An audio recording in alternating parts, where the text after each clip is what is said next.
Good morning, friends.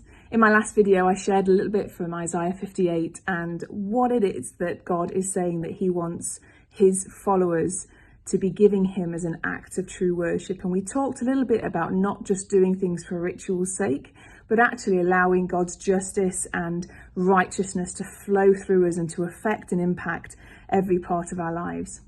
Towards the end of Isaiah 58, he talks about the Lord guiding us and he will satisfy our needs. And then he talks about the Sabbath. And this is something that I've been really challenged with recently. You know, not breaking the Sabbath was actually one of the 10 commandments. And yet what we've managed to do is kind of forget that. And I've done this in my own life.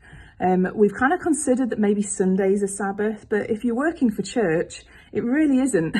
Or if you're doing any kind of form of ministry, you tend to find yourself kind of thinking about what it is that you need to deliver rather than actually spending time in God's presence and just enjoying him for the day.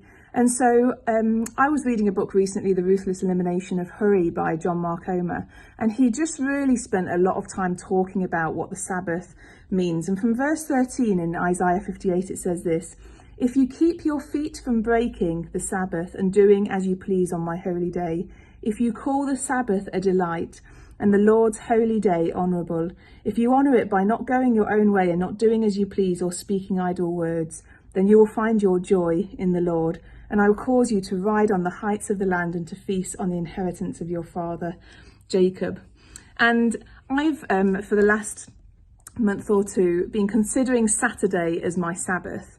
And there's a few things that I will do and a few things that I won't do on Sabbath. And for somebody who's wired a bit like me, it's sometimes hard to switch off from work. So to be really mindful of the fact that I'm not going to work, I'm not going to plan to work, I'm not going to strategize about what needs to be done.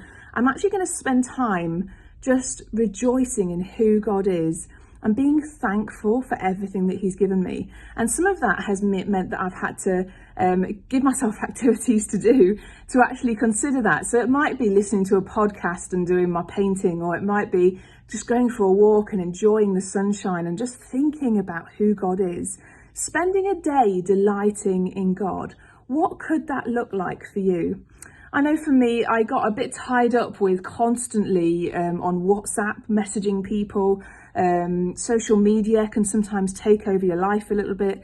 And so maybe popping your phone away and saying to your friends and family, I'm actually not going to be massively contactable on my Sabbath day, because what I need to do is all this distraction that just takes my mind from place to place to place to place to place.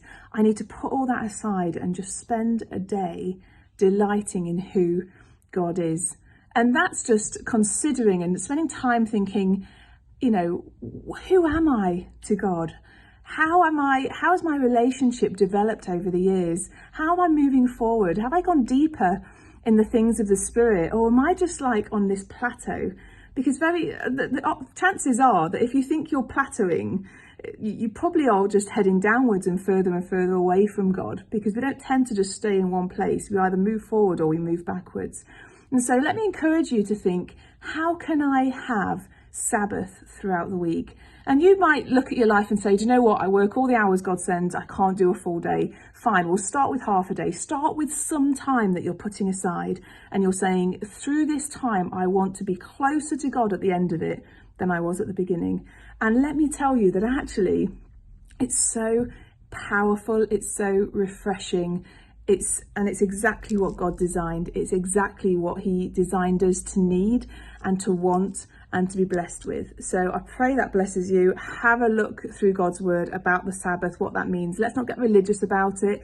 Let's not become, religious spirits about it. Let's just think, how do I develop my relationship with God through a time of Sabbath? Okay, God bless you.